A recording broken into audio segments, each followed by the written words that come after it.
Good morning. This is a continuation of yesterday's video on Fibonacci's market framework, and I'm going to teach you how to set up your Fibonacci's so that you have the right levels on there.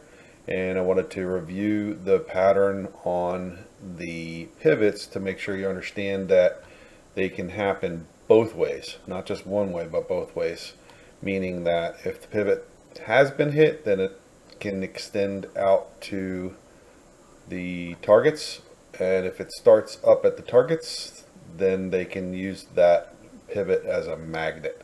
And so when you're kind of coming into the day, understanding where the market is opening has a big impact. So just to kind of retrace yesterday, we were talking about how we had to hit this level here, and it did hit it, and we were starting to see some resistance coming into the market. And so at the end of the day, they actually sold it back down to the pivot because the pivot hadn't been hit yet. So you can kind of see that on the, that's a longer term. But just to show it to you from a 5-minute perspective, you can kind of see that a little bit clearer. So we went up, hit that outstanding target, and then at the end of the day we sold right off, hit the pivot, and actually went a little further than that. So let's just go through a few days and just kind of see how things progress. This was pivot to T1 day, pivot to T1, pivot to almost T1. So we went both ways. This one was one of those days where they didn't hit the pivot and it came back. It actually extended. That was the Chinese day the other day. So anyway, this is looking at it from a 5-minute perspective. Here's one opened up here close to T1. Took almost the whole day to get down to the pivot, but then from the pivot they went back up and hit T1, even though it was the next day. So here you got open up here, went down to the pivot. Pivot didn't hold. Kind of bounced, but the pivot didn't hold and went to T1 on the bounce downside. You got a never hit the pivot. Went all the way to T2, all the way back up, almost to T2 on the upside. And why? Because the pivot hadn't been hit the day before. Where did it go? Right to the pivot. So you can see these. You can see these levels.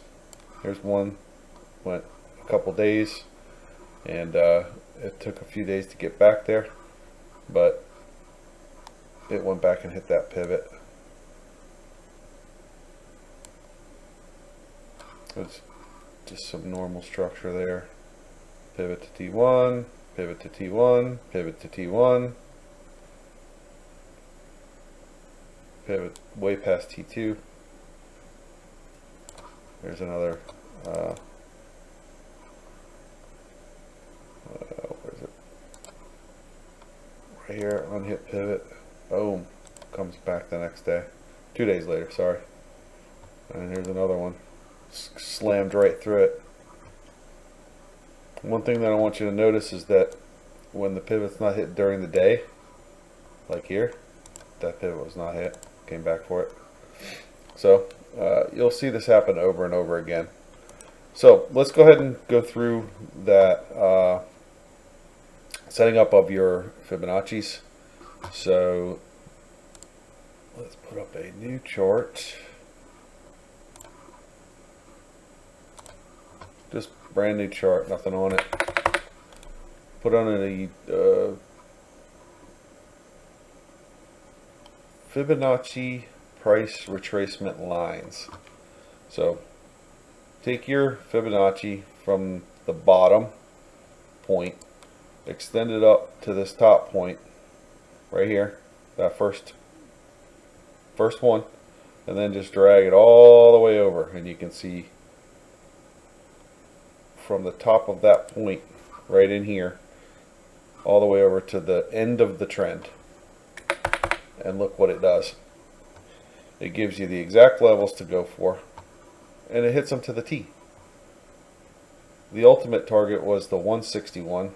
Hit it, reversed right on it, and came right back to the 50%, original 50%. pretty incredible, actually. That was all yesterday.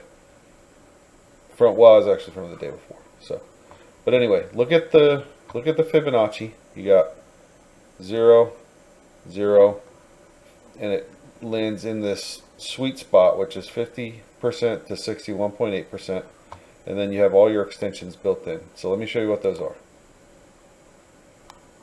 Edit Fibonacci's. This you can go into, you can change the color, you can change the thickness, you can change the actual percentage. And so I've got mine set up. Your first pullback zone at 23.6%, I've got that colored as magenta. And then 38.2, I've got that at this cayenne, however you want to say that. And then 50 to 61, you got yellow and that super green color. 76.4 orange, 89 orange, 100% green. You got 161, 261, 61, 51, and 23.6. That's your targets. So that's the extensions. So what you can do is actually build in your targets to your Fibonacci's, but you have to set it up that way. So that's how you set up your Fibonacci's, and you can color them whatever colors you're used to. This is just what I'm used to. And then as far as your Fibonacci speed resistance, that's set up the same way. So you can just drag that out, and you can set up your properties on that as well. So I just have on the Fibonacci speed resistance 38.2, 50, 61.8, and 76.4.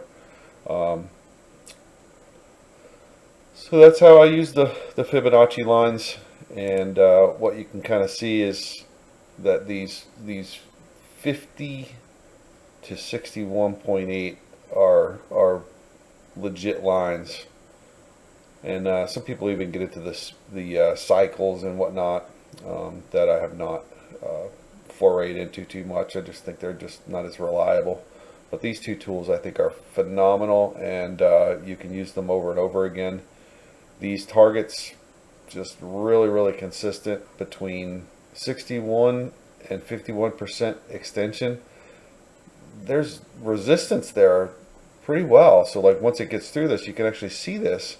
It busts through and then uses it as support. It came bust through, used it as support. Bust through, came, look at it, it just ended up being support. Even when it came back on the later part of the day, that zone became support before it crashed through it eventually. But you can kind of see these zones be support and resistance all the time. And when the market is in a reversal type pattern, you'll only get like the 23 or 61 or 51. Those are zones where you'll actually see support come in rather than see it bust through those extensions. So you'll see common 100% moves and stuff like that. But it's something that you need to really pay attention to over and over again to start getting a comfort zone with it. Because once you start seeing the patterns and how often they actually reproduce themselves, it's actually pretty consistent. So that's all I have to say about that. Hope you enjoyed the video. Make sure you comment and like, and I'll see you on the next one. Bye.